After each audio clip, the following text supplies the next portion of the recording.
Okay, so the whole point of this video was pretty much to explain how I got my headers to what they are now. I mean, this is way after the fact. Headers is already installed, but I was tired of my other headers like getting rusty and whatnot. Didn't want to have to deal with gaskets and those constantly going out. So I could have went the ball and socket route, which I've done before. Works great for me. Well, worked great for me in the past. So I decided to do something different. Went the V-band route. I can't weld, so I had to have somebody do it. The whole point was I'm going to be doing a lot of the labor on my own, and I'm going to have to drop the exhaust, put the exhaust back up quite a few times. So once I decided to go the V-band route, what I did was I got the headers for steel, 150 bucks online, brand new. Guy bought them, ended up going a different route. I think he went big block and sold them. Brand new, they go for about maybe 330, 350, somewhere around there if you're looking on Summit Jags. And once I scored those, I sent a couple pictures over to the guy, Tyler Ford, that does my work. He did the rear end in this actually and put the 390s in it. Hit him up, sent him some pictures, told him what I was trying to do, no problem. Him and his brother, they do great work. They MIG, TIG, whatever welds you want, you know, they can do it. So once I got the complete header, the plan was to cut the flange off. Once the flange was cut off, after that, the plan was to join it together with the O2 sensor pipe. Ran into some issues because I wasn't sure how I was going to have to clock the sensor. So what I ended up doing was, after that was cut off, we ended up attaching the V-band onto the header directly, and then attaching the other end of the V-band onto the O2 pipe. Once that was attached to the O2 pipe and the V-band, at that point, now I was able to actually take the headers and go get it drop them off and go get them ceramic coated. Now, I didn't want to get them ceramic coated and then take them over to get welded, because that would definitely ruin probably the integrity of the ceramic coat. Even though I'm not too happy with the way the ceramic coating went, but that's a different story. For the most part, it was pretty good. So after that, that's when I got them back from Bonehead, and that was, the rest is history. It's done. It's on the truck. All right, y'all. Just came by, picked up the headers, man. Looking fantastic. Looking good. Looking good. They have the, what is that called? The V-bands is welded on, and it's solid, man. It's solid. Those TIG welds are beautiful. It went a different direction with whatever project he was doing. So they came with a regular 3-bolt flange on the end. I hacked that off. The same guy that just did my rear, Tyler. Tyler, him and his brother, man, they've been looking out for me, man. These guys, beautiful welds, TIG welded. Got the V-bands on the end like I wanted. And then they also did the V-band on the O2 sensor.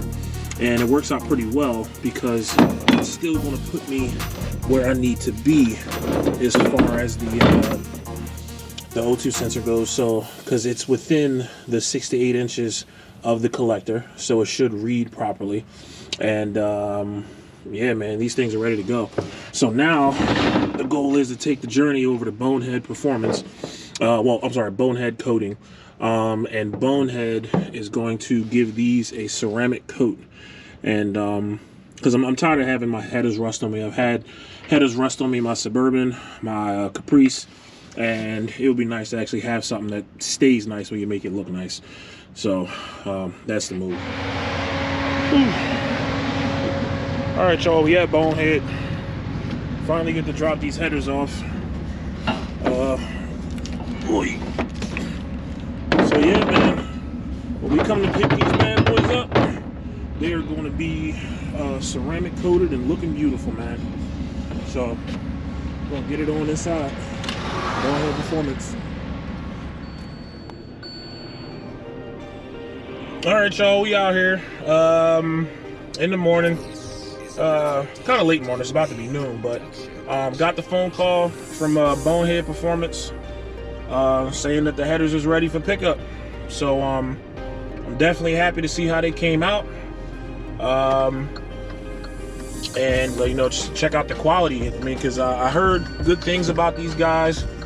Matter of fact, Team Money Cycles, their owner, or I believe, or somebody, whoever's high up with them, they work really close with these guys, and they get a really good rep for the work that they do. So, you know, we want to check it out. Go in there, you know, talk with the people, see what's going on, and see what these headers look like, man. All right, guys. So here it is.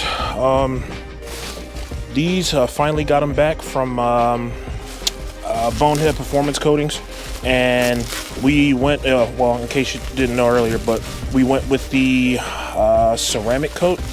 And I honestly didn't expect them to have as many options as they had as far as like colors and whatnot. So I actually had to take my time. Like once I got there, and she was like, "Okay, just tell us what color you want." And I was like, "Whoa!" And kind of went with my gut, and I just went with the closest thing that was to what I actually wanted. Now, did I want this per se? No. I thought what I was trying to get was the actual, like the chrome look, which isn't actually chrome. It's just a ceramic coat and polish. But the particular place at Bonehead, they don't have the machine, I believe, that's necessary to do that, which I wasn't aware of. But I already had my heart set on it. I was dropping them off. I was giving them a deposit, and that was that. So I mean, they still, I mean, they definitely came out nice. It sucks because the TIG welds that freaking Tyler and his brother did on here was beautiful, but that got covered up with the coating. And the coating that they used, it's actually an air dry coating. So that kind of scared me a bit at first because I didn't know too much about it. But apparently with Cerakote, there's the option of baking, and there's a Cerakote that does cure that does not have to be baked. It's air dried.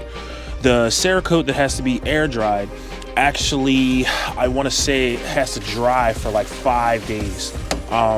Yes, they did sandblast it. They did actually spray inside of the tubes pretty much as far as they could get. The insides are coated, and on top of the insides, the tubes here being coated, same thing on the opposite end. We're coated down here in the collector. So it's definitely better than having some rusty headers up under the hood, which pretty much all the headers I had, I would paint them, but eventually it would go away. So this is the outcome, man. Next step is to get them on the truck, bolt them up, and see how she breathes.